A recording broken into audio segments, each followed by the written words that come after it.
Yeah.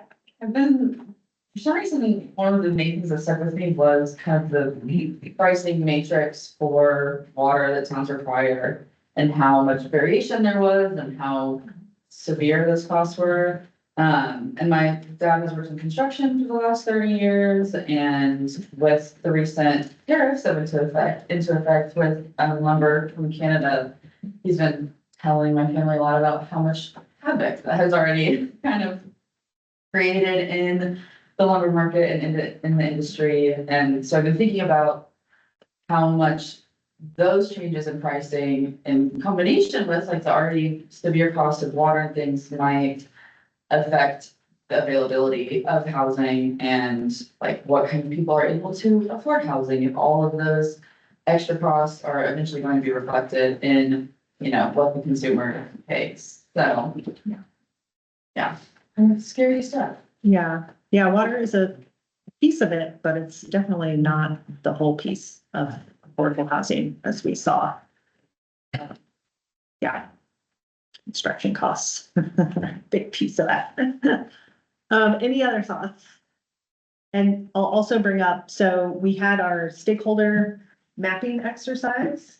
Did you find that useful for thinking through some issues? Was it challenging to do? Was it easy to do? Did you already kind of have it mapped out in your head, but it was helpful to put down on paper?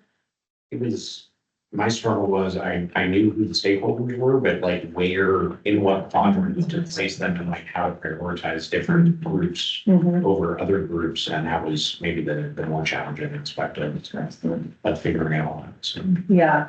Do you think you need to gather more information from those groups to be able to understand better, like where they fit? I think with the one thing I did, I think I nailed it, but it was really thinking about how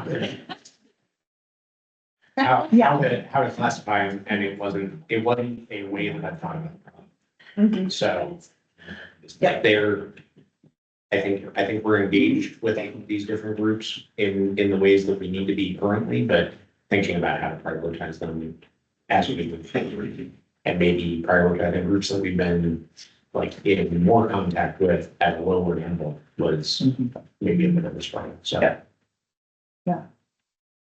Anyone else? I was just gonna say, it feels like stakeholders are pretty similar in a lot of instances, but where they fall in the quadrant might differ depending on the project, more the focus or just some of the problems or challenges. Yeah, so the same people kind of bringing together, but depending on the issue, they might have more or less relevance or importance. Yeah. It's not rude, but some people talk about Like, you don't matter. these ones are like, oh, maybe they're there. Yeah. Yeah, and I get, with that exercise, it's not that like stakeholders don't matter that you're putting in some quadrants. It's just that it's like, where do you focus your attention and like time for those that may have more influence or, stake or interest in so. Like, any other thoughts? Yeah, Bryce. On the topic I chose, I had one stakeholder who, in my mind, they didn't hold any much relevance unless this key thing happened, then they hold all the cards. And so my struggle was interesting in the top right, keep them down low. For an event to happen, their placement will drastically shift, so. Sounds like an important stakeholder. Yeah. Regardless. Any other thoughts? I thought it was helpful to think through, instead of just a group like business owners in town, but being able to break out who are the influential and engaged and who are, less influential and less engaged within that group, which, I think it's a lot of times when we think of initiatives, we do think in the group level, but then people break out like, oh, we can, better use our time by,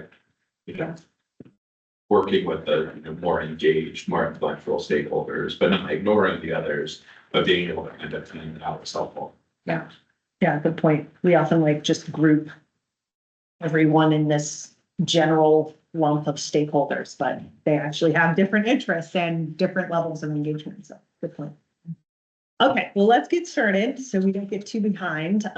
Very excited. This morning we have Wade Willis and Justin Chardon. So I'll just do brief intros for them.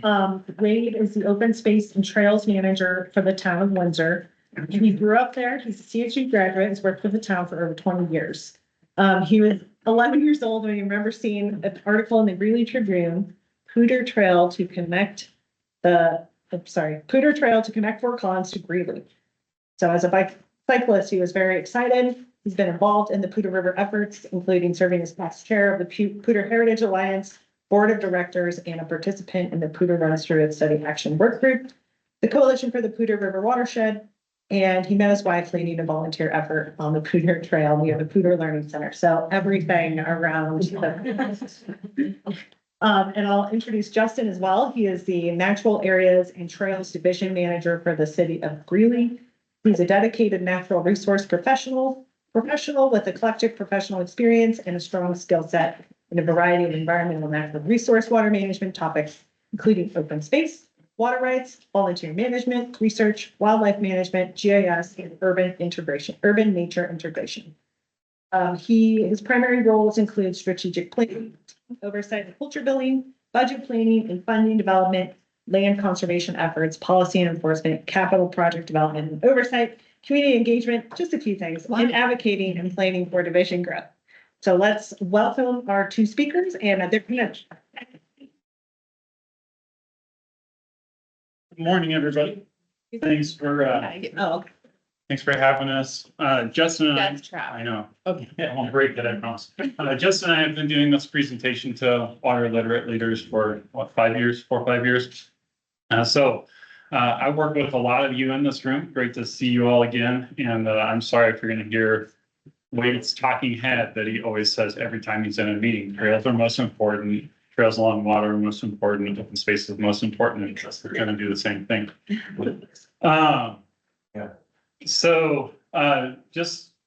And you probably all know this. Like, we don't know the entire content of this program, but by the numbers, Windsor kind of compared to Greeley, we're both in Larimer and Weld County. So we kind of get to see a different dynamic politically on both sides.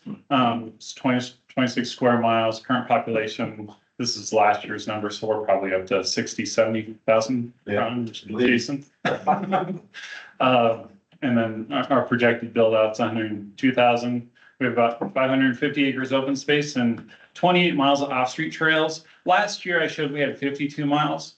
Our department, me specifically, tells developers they have to build trails.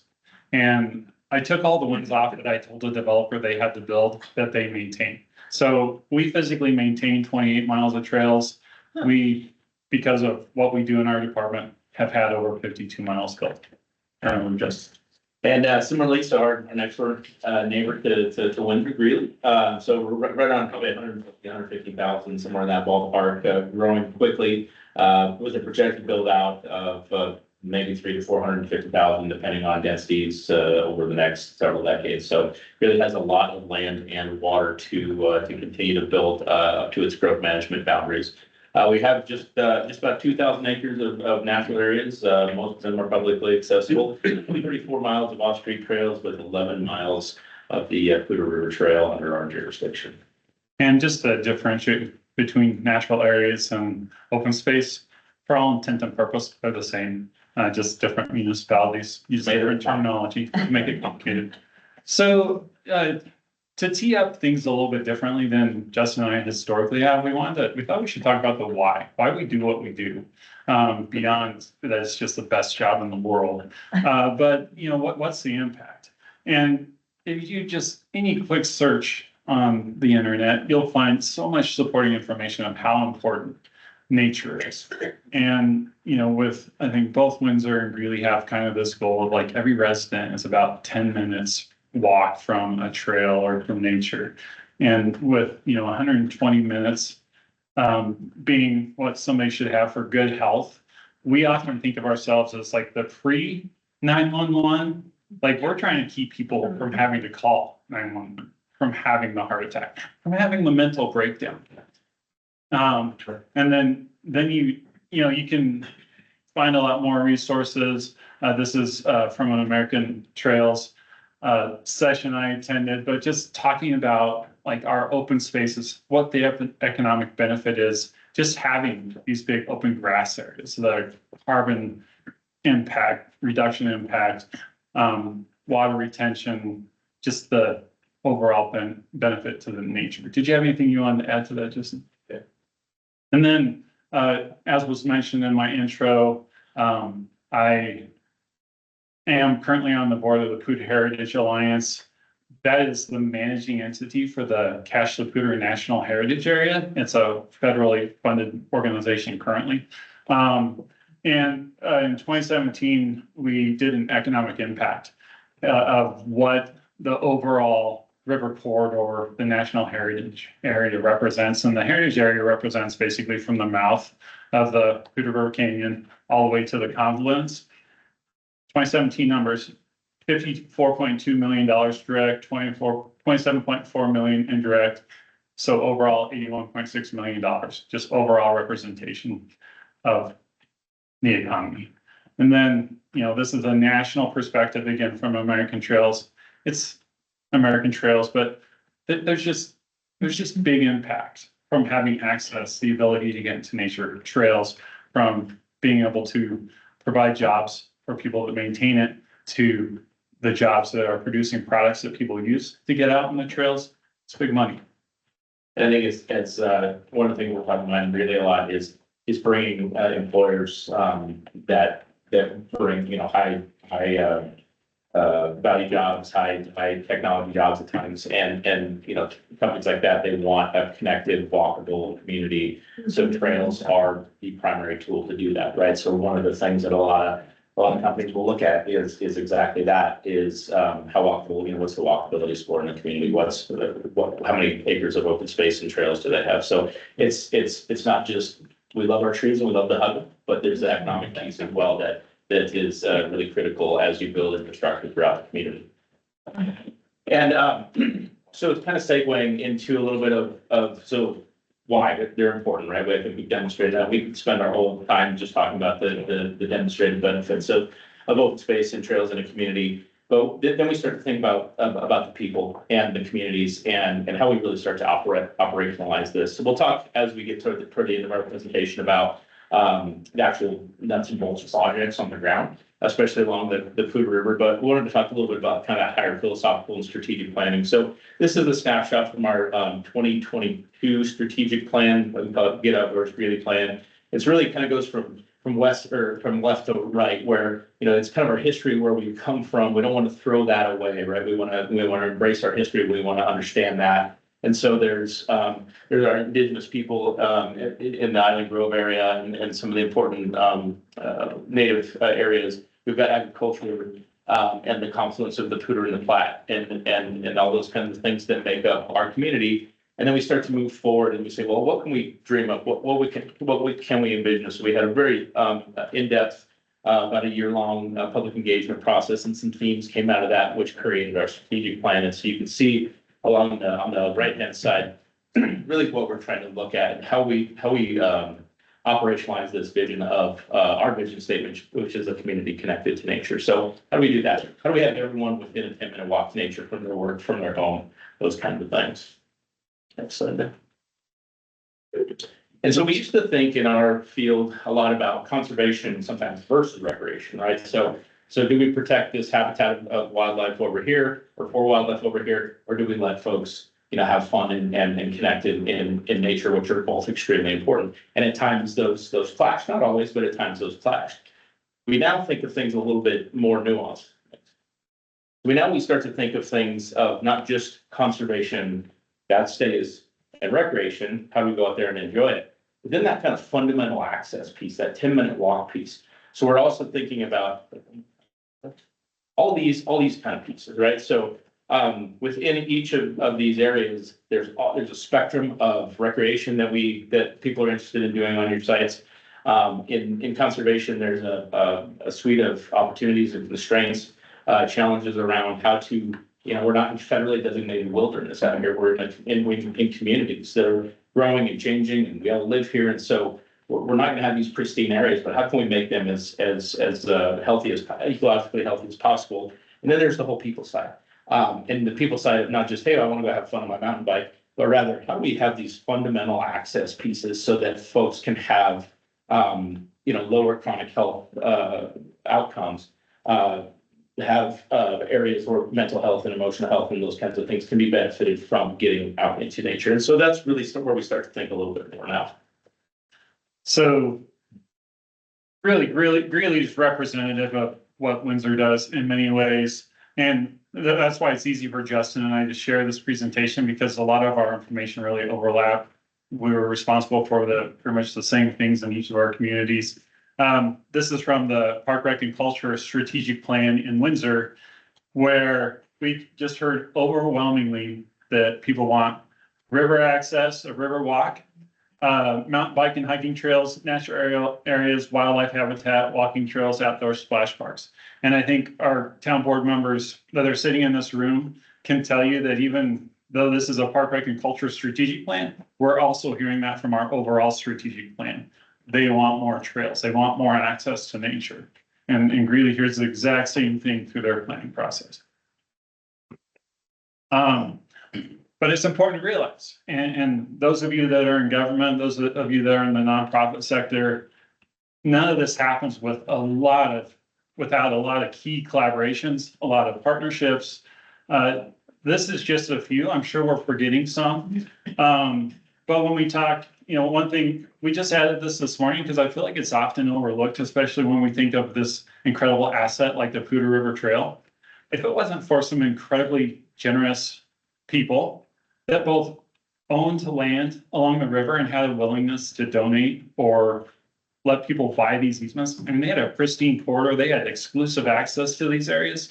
They were willing to give that up for the community good. And then all the people that volunteered just to help bring that vision forward. Anything you want to add to that? And so both Greeley and Windsor have trail counters along our corridors just to help us know what's happening, how many people are actually using the trails. Ours are in Windsor, ours are much, in my opinion, and I didn't talk to Justin about this, but I think ours are kind of closer to population centers, closer to residents. So we have a little bit higher numbers than Greeley's reflecting. I think the Poudre Trail's still a little bit kind of mostly on the fringe in Greeley, and it's getting built up and around as we see it, but their numbers are a little low. These are 2024 numbers, total numbers. And what'd you say your total? We have about 300,000 folks across most of our counters. We have kind of a system of counters throughout the community. So this is just a quick highlight. But right around 300,000. But to Wade's point, I'll talk a little bit about this in a little bit with our Trails Master Plan that we just completed. We don't have full connectivity in our community yet. So we've got about those 34 miles of trails or so, but some of them dead end and they don't connect to the next trail. So you have to jump on a road, you have to turn around, you have to go away. So as the full trail system starts to build out, then we'll start to really see some additional numbers for folks that are then connected within that 10-minute walk. Yeah, and for Windsor, I think we have 4 or 3 more trail counters. So our total numbers are kind of in that 170,000 people. So now we'll kind of jump into some of our cool projects.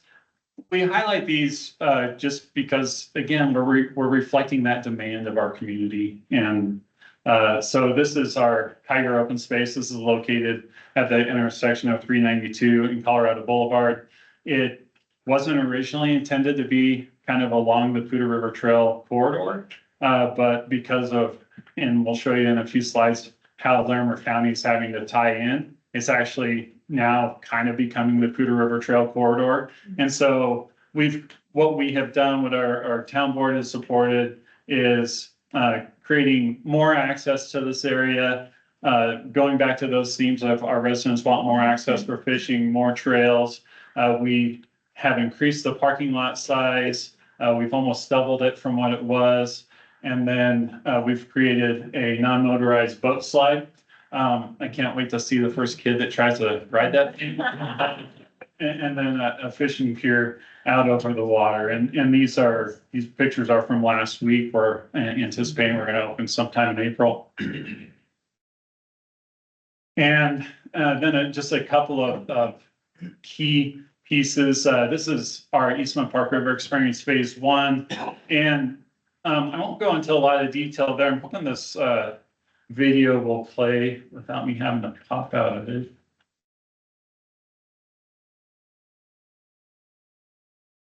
Okay, turn that.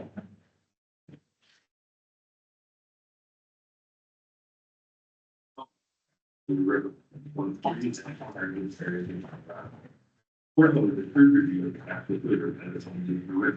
is only seen from far, and except for a few locations along the Literate Trail connecting Windsor and Greeley, most of the river is inaccessible to the private property. Now is the time to end up. Now is the time to invest in conservation, health and wellness, and its wetlands. By investing in a river walk, it provides everyone in our community access to our river. 93% of residents believe that our parks and recreation system makes Windsor a more desirable place to live. They rank the following as their top priorities for investment in the future: river access and river walking, biking and hiking trails, natural areas, wildlife habitat, boating, canoeing, and kayaking, and botanical gardens and arboretum. A river walk at Eastman Park would address all of these priorities to a growing community that values recreation and is hungry for more. So that was a vision cast by our director to our town board and town of Windsor in, I think, 2020. This is what this area looks like today. We have created that river access. It really is one of the first locations within Windsor. You know, the river used to be kind of, you could ride alongside of it, but it wasn't something you engaged into.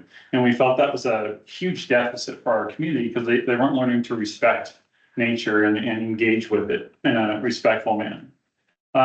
So that was phase 1. This is phase 2 that we just completed last October. This was a collaboration with the Northern Integrated Supply Project as a part of their mitigation dollars. They paid for approximately half of this, and of the 25-acre site, about 9 acres is wetland habitat, which is going to be federally monitored and overseen to make sure it grows in and becomes showcasing what we want to see for wetlands. We had a great opportunity through this project to create this cool boardwalk. So again, we could engage people with nature because that's really what they want to see. We added nature play elements, as you can see down here. And then in the first phase, our river access point. So we created like a 0.9 mile, 1 mile canoe trail, kayak trail, floating trail. In this phase, we created ADA access down to the river, not the ability to get into the river, but it really does create an opportunity for somebody to get close down and near the river, which we're really excited about. And then, and I should have put this slide up above, and I should have said this earlier, but you know, what Justin and I are doing is just continuing the legacy of things people have done through the years. Is anybody familiar with the conservation easement, what that means? So, you know, basically quick and dirty, the landowner gave up rights to their property to allow the preservation of some element. In 1967, the Frank family created this legacy for wildlife related activities to, at that time, the Division of Wildlife. And so this is 324 acres right in the heart of Windsor that will forever be, you know, part of this lasting legacy corridor. The town of Windsor is in the process of trying to acquire that easement so we can be more strategic in creating additional access. As you can imagine, Parks and Wildlife is spread so thin they can't put a lot of focus on the specific area.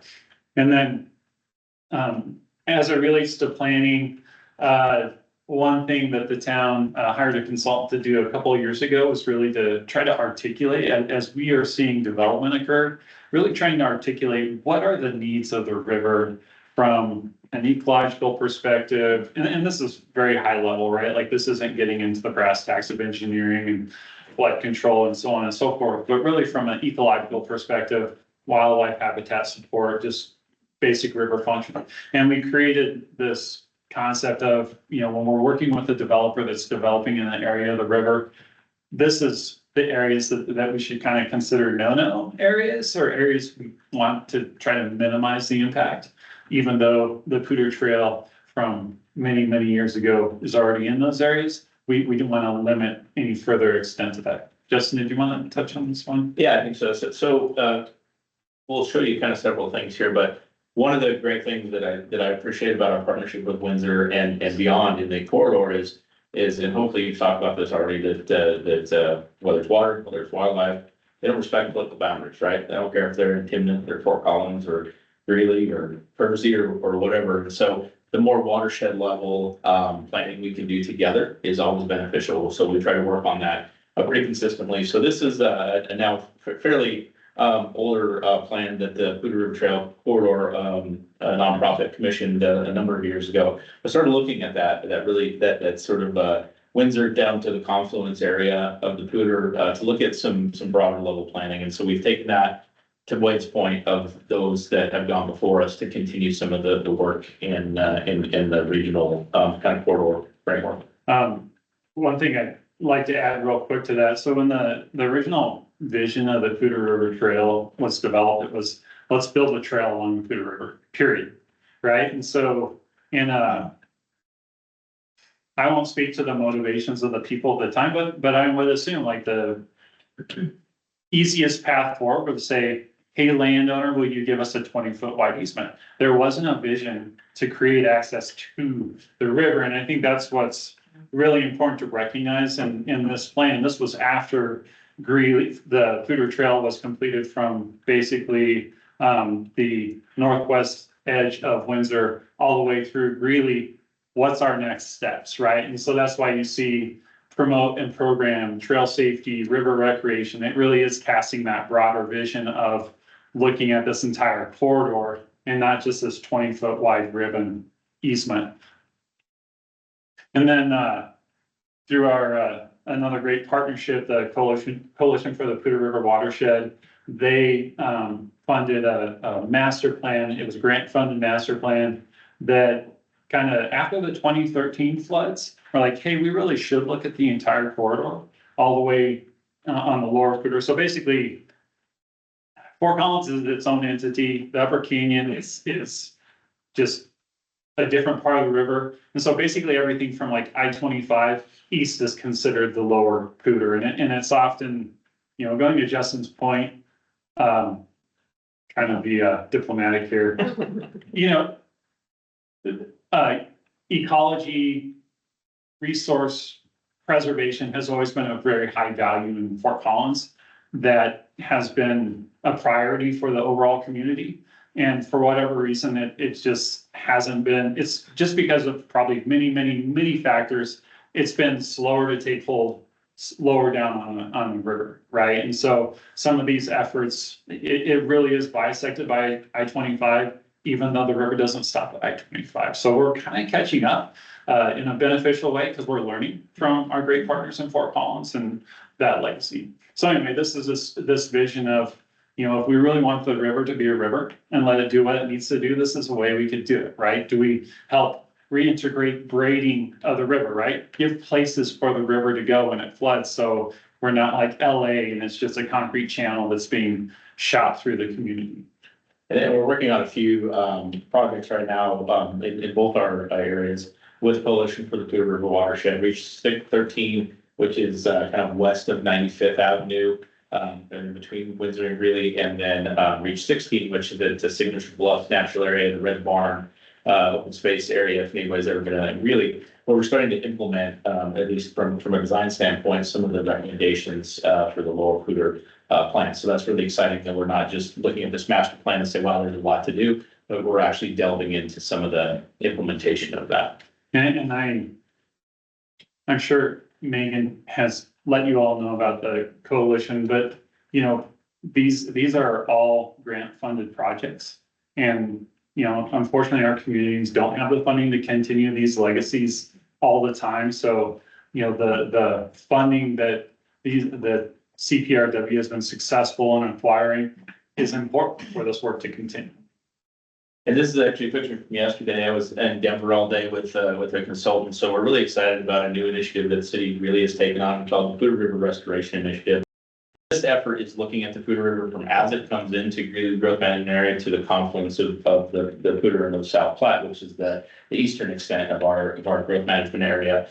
And so, and looking at opportunities in the river for everything from flood mitigation and protection, economic development, infrastructure needs, from everything from, you know, bridges and stormwater infrastructure and you name it, to ecological uplift and outdoor recreation. So you can see there, this is, you know, the kind of the sketching of how the river corridor could look in the future, taking advantage of some of our existing gravel mines, some of the things that our great partners in water and sewer department do. And there's some really exciting things coming up. So this is a 40, 50-year vision of what we could do, especially in light of the risk map update from FEMA of what the floodway and floodplain looks like. And really in downtown, there's some definite impacts. And so we're wrestling with that a little bit of how downtown can look in the future, how we can pass, you know, a large, once in, you know, 1,000-year flood, once in 500-year flood through the city and not have a lot of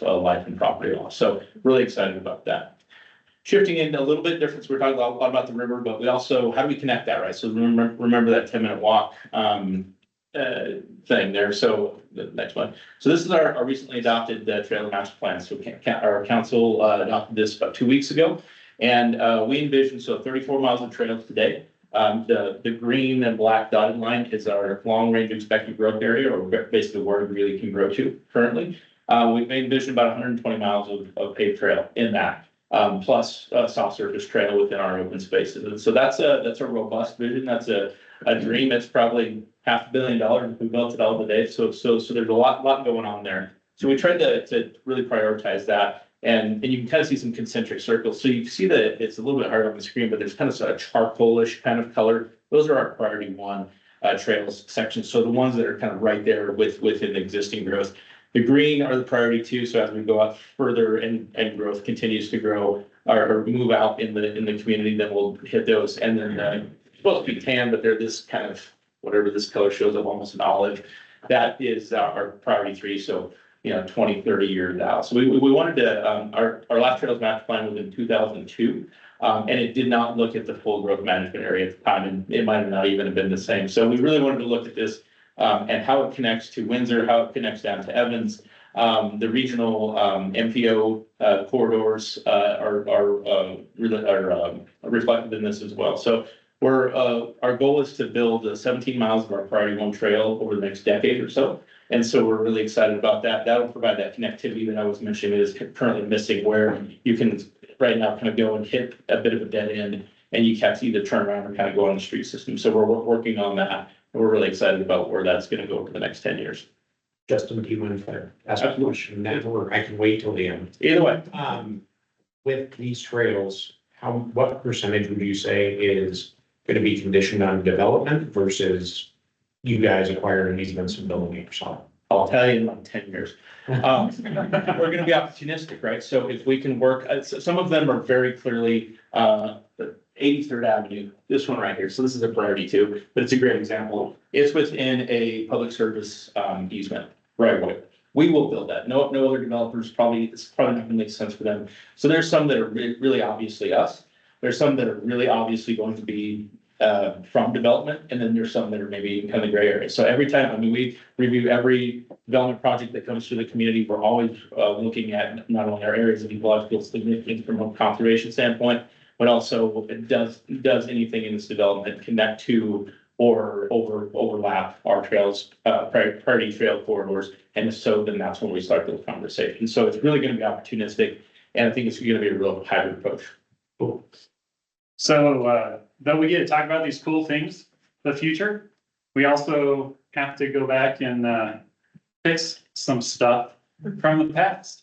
So as I mentioned, we have these great generous landowners, the Poudre River Trail Corridor, that went out and said, hey, will you give us 20 feet? And a lot of times 20, 30 feet. And a lot of times the landowners are like, you can have right here. So Justin and I get to come in 30 years later, and the river didn't do what it was supposed to do and stay exactly where it was. And so it started cutting away the bank, and then it started to impact that infrastructure. So one project that I've been working on for many, many years, and I say that because we are using transportation alternative dollars, which are federally allocated dollars, which means we have a lot of hoops we have to jump through to meet those criteria. The Poudre Trail was under a 30-year lease. The CDOT who administers those dollars said you have to get a permanent easement. And that took me about 2 years to get those existing landowners to agree to all the terms and conditions, because things have just changed and they wanted more. But with that recognition that the river wants to be a river, in the past, when we would go in to do a trail repair, we would say, all right, let's fortify the bank, let's build it up as much as possible, let's make sure it doesn't move as much as it did in the past, as quickly as it did. So for this particular project, we actually went to the landowner and said, will you give us a new easement that's just a little bit further away from the river? And so we're going to be rebuilding 2 sections of the Poudre River Trail farther away from the river. And Justin's got many projects. You want to talk about this one, Justin? Absolutely, and I know we're approaching our kind of 30 minutes or so, so we'll speed through, but definitely cut us off at any point. So I always use this slide here. So this shows 2 things, well, several things actually. One is, this is our great spring runoff, which is always a joy in a period of time that we love to see our river bank full. The second thing it shows is an outside bend of the river. So I hope you saw Wade's tongue in his cheek when he was talking about the river not doing what it's supposed to do. This is what river's supposed to do, right? And in these systems, we were looking at an image yesterday and with a consultant that showed these braids, thousands of years of the river never stays in the same place. It moves and is dynamic.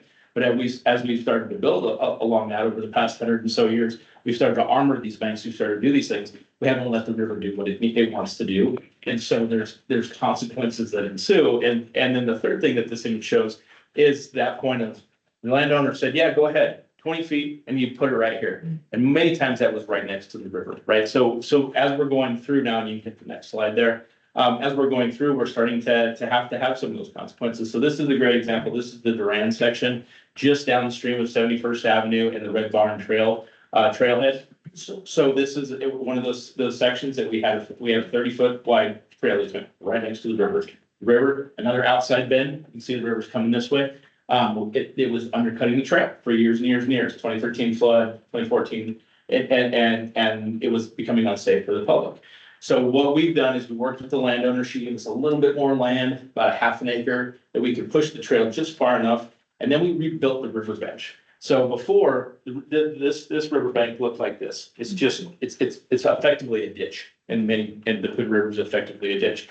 You go back just real quick. Oh, sorry. That's okay. And so what we did is we rebuilt the bench. So you can't see this. It looks just really nice and pretty, but there's reinforcing areas in here. There's wood structures that are down into the not quite bedrock, but where basically what's going to happen is this bench is going to hold, and we've planted about 300 willows in here already. And then when the floods come along and they bring sediment here, it's going to start to pile up. We're going to recruit cottonwood trees, and this bench is going to protect this side of the river, because we're allowing the river to be a river again. We're not fighting against nature, which never wins. Sooner or later, it never wins.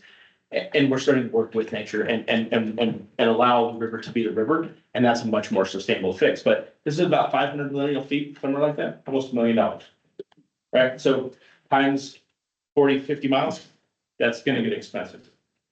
But next one. This is our Poudre Ponds project, a very similar situation. So you can't see it on this side, but we have our water pond A at Poudre Ponds, one of our most popular fishing locations in Greeley, but it's also a non-potable, really critical infrastructure for our water and sewer folks. They have some of their return flows and non-potable water storage in this reservoir. So really critical for our city water portfolio. Again, an outside bend. Here comes the river, right, going here. So we started getting erosion on this riverbank, and this riverbank was one of the ugliest riverbanks I've seen in my career. Generations of junk dumped into it, right? That's what we used to do with our rivers. They used to be our junkyards, literal junkyards. So we found, as the excavation started happening, we found old buildings, bricks, water heaters, Luckily, we didn't find any oozing 55-gallon drums with glowing liquid. We found a lot of fifties era Studebaker and Fords and those car frames that you can see there. So those have all been pulled out, which is fantastic. But now we have to build armoring back up because we've got this reservoir right here. So we're working with some really great engineers and water and hydrologists and a great contractor to build a boulder wall that also provides a little ledge and bench again to let the river be the river as much as possible. And then in our meeting yesterday with the consultant, we're looking at purchasing the property to the north there because we have to give the river its width. So it's all these integrated pieces. So I have a question, when you're doing that, what is your criteria? 100-year flood, 500? So that, what do you design this to withstand? Absolutely. Great question. And every project's a little bit different because of the constraints right here, because we can't do a lot of different things. And we have the Poudre River Trail literally right here and then the reservoir right here. This is probably a 100-year flood repair. That's the design and that's the flood height. Even then, it's probably gonna have some damage. You're gonna have to come back in there, but it should hold at 100-year. Anything past 100-year, it's, really any of our repairs, good luck. We'll see what happens on the other side of the flood. The nice thing, I'm not an engineer, but I think both in Greeley and Windsor even when we flood, the waters move pretty slow. And so it's not like water's rushing down the Big Thompson Canyon that's gonna wash out the road. So I think, I think that the question Justin just answered is probably quite literally impossible to answer, right? Like, we just don't know what we don't know based on the best engineering possible. They're like, yeah, they're trying to stick it out like, maybe 500-year, 100-year flood, but like, we won't know because the river is so dynamic. Has anybody ever been on the Poudre River Trail, wondered when it's gonna be complete? Yeah, so, and I'm not in charge of this, but for the last 5 years, I'm like, Literate County is swearing it's gonna be done this fall. Yeah. So we just left it 2023 completion ? We're being told now that it's gonna be fall of 2025. We'll see if it's the same slide a year from now, so. And to be fair to our friends in Larimer County, they did just secure the final easement needed. So I saw the recorded easement on Friday. So they've got their construction designs ready. They really just have to wait for the water to turn off after this irrigation season to do a bridge. And so it's looking much better than it has in the past. Yeah, and Are you gonna be the first person to ride? I wish, I think many people already have, but, I think every opportunity, especially when we're dealing with the general public and they're frustrated about any portion of the trail. Even we have a portion in Windsor that goes through a golf course. Mhm. That landowner was generous enough to give us that land for the trail. He still has private property rights to protect, right? And so it's a tough conversation with our community sometimes, like, look, this isn't a highway, we can't keep it open 24/7. There are times we have to close, and it's always because of the generosity. Even this last section that, I joke about with Larimer County, like, it took a lot of hard work in really getting that landowner to a point that they felt comfortable, giving up that property. So there is a lot of generosity there that we should never, ever take for granted. So quickly, we talked a lot about our trails and our strategic planning. I just want to touch really quickly on land acquisition. And I don't know if you have a slide about your new land acquisition, but maybe you can talk a little bit about it. So the red square right here, this is what was formerly known as the Sherby property. We've since, with the community, renamed it Arroyo del Sol natural area. So we just closed on this property. We partnered with Custer Public Land and bought the property 2 years ago in March of 22. Secured a number of grants and leveraged some additional partnerships to convey that into the city's property interest as of 2 Fridays ago. So at the end of February, we became including the generosity of the town of Windsor, we became the fee owner of this property, which we're very excited about. It's 1,000 acres. 257, if you've ever gone from Highway 34 and 257 and kind of gone down in towards Windsor and kind of wound through that, on both sides, that's the Arroyo del Sol. natural areas. So we're really excited about that being an anchor on the west side for our open space, both from a conservation standpoint. It's one of the last large assemblages of acres that has some really high habitat value.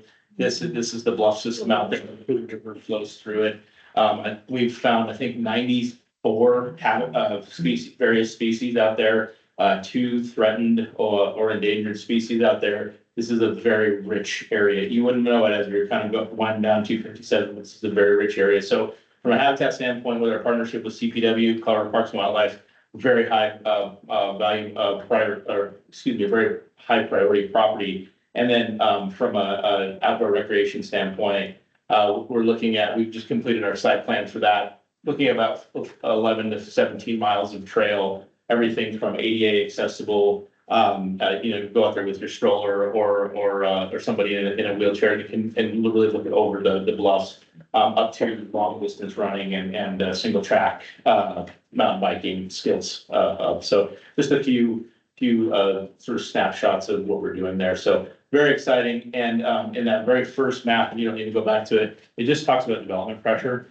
And we just heard this week that the final property from 83rd Avenue to where the Rose del Sol property is, so that's probably a few miles, has gone in for development. The final landowner sold to development. So I think we're in the neighborhood of 30,000 units, something like that, housing units out there.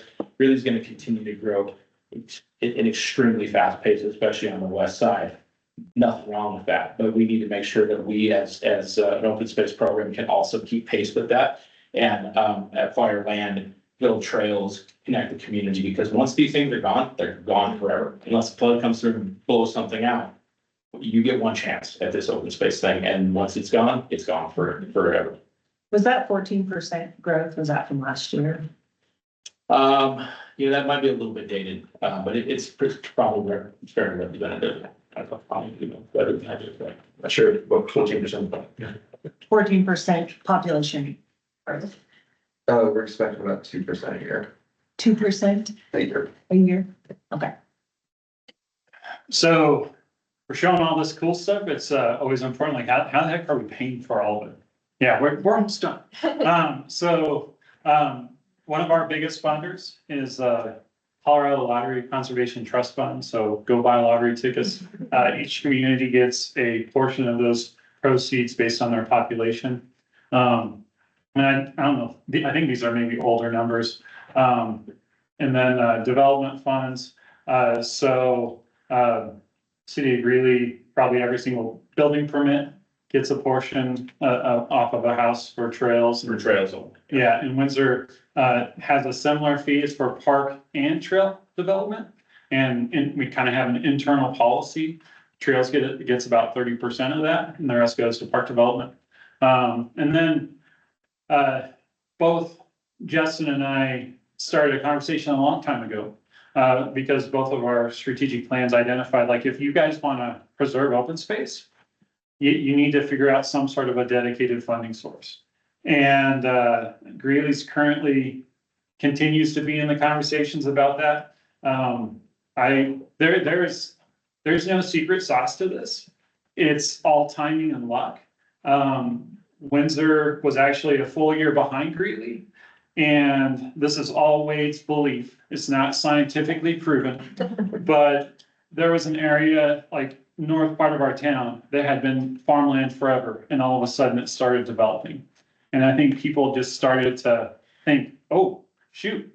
And then we have this legacy of the Poudre Trail where people are out there every day and like, I love this, right? And so we were able to marry those thoughts of like, hey, if you want to preserve one of these spaces, and you really like the Poudre Trail, here's an opportunity for you as a voter to have an impact and make a decision whether or not we allocate dollars for that. And so in fall of 2024 or 2022, we went to our voters and they said yes.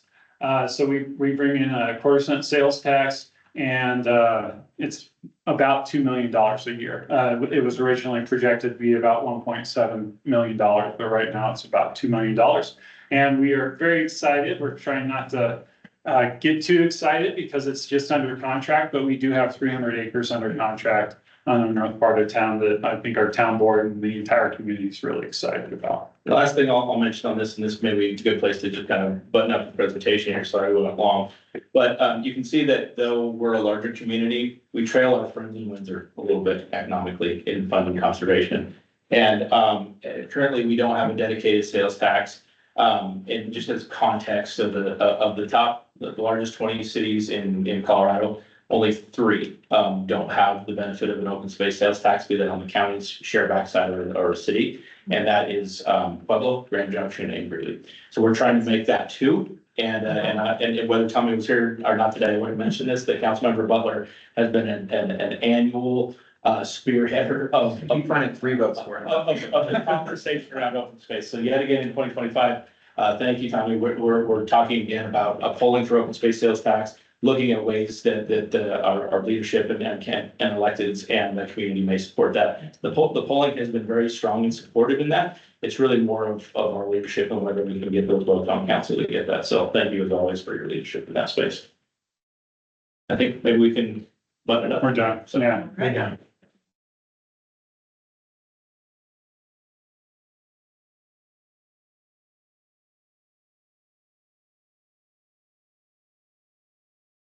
Someone to help you with, messaging around that open space? Stuff, or not? Yeah, we hired a pollster just to do a Okay.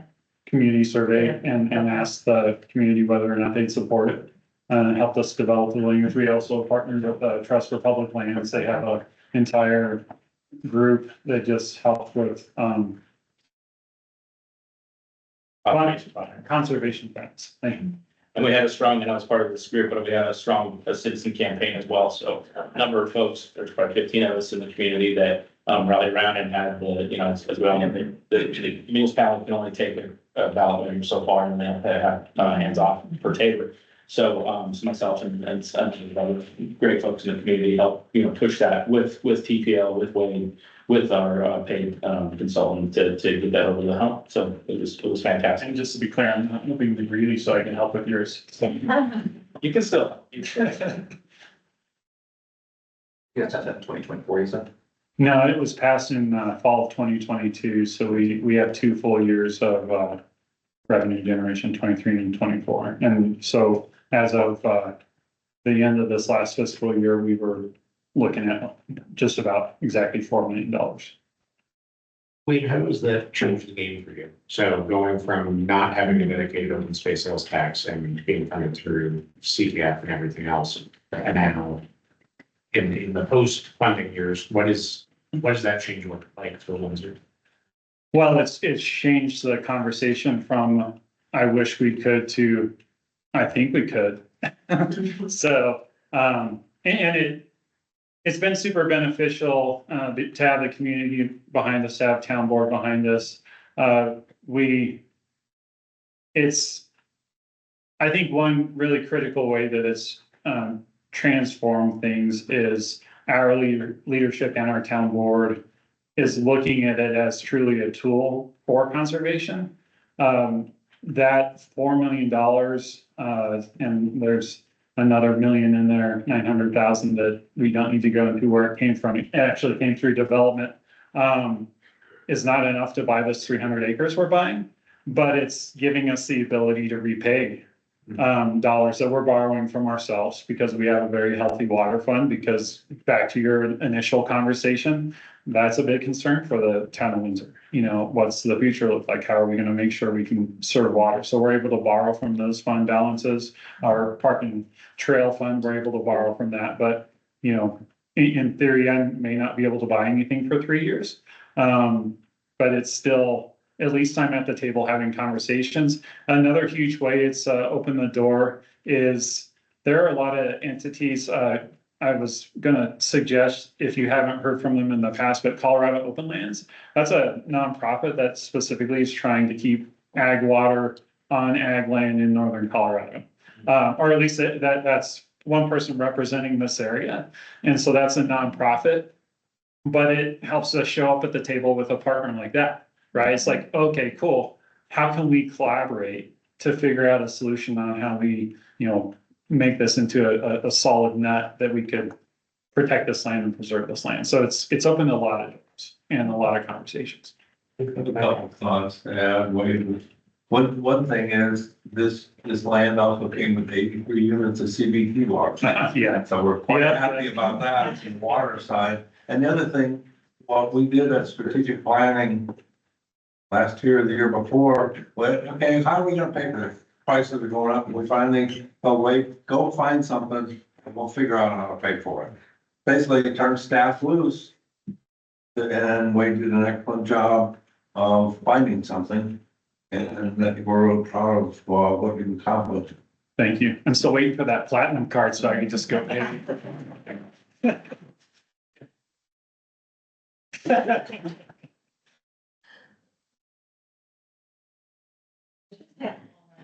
The Free River Restoration Initiative, so just back to this, like how is that all gonna get paid for? Is that, assuming, is there an assumption that you might eventually pass a tax that could pay for some of that, or is? My council member, he gets some ideas in this.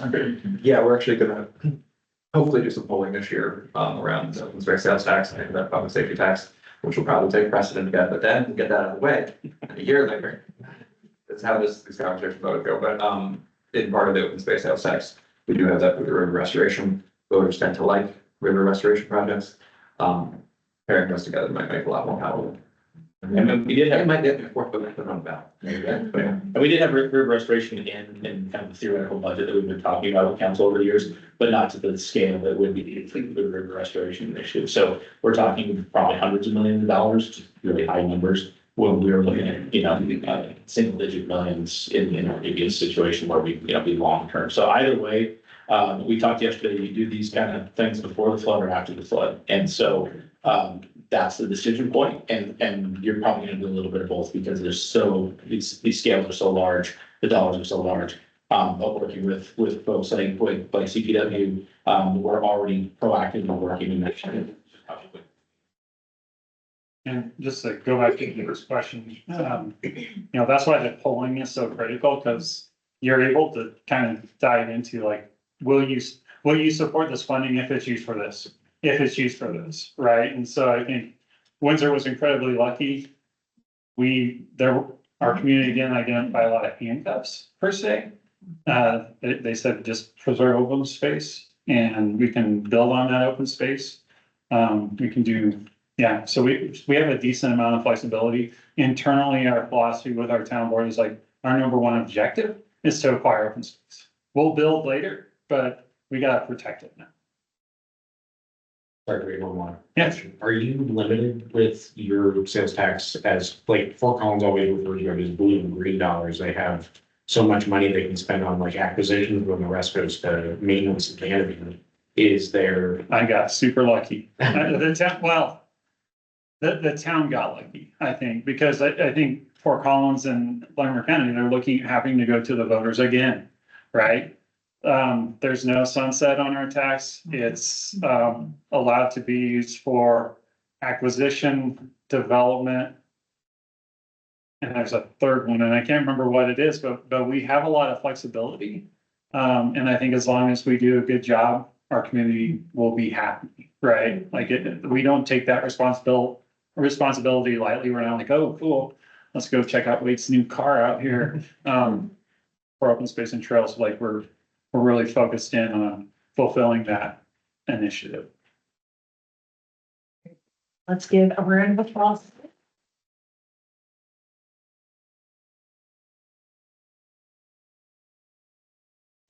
And 15.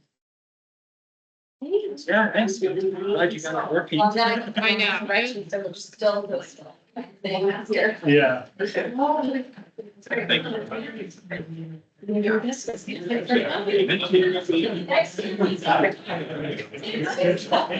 go. I mean, it.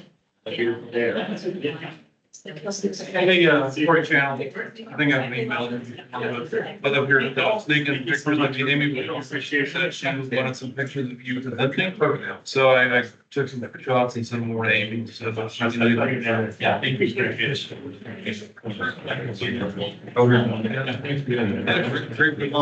So you're interested in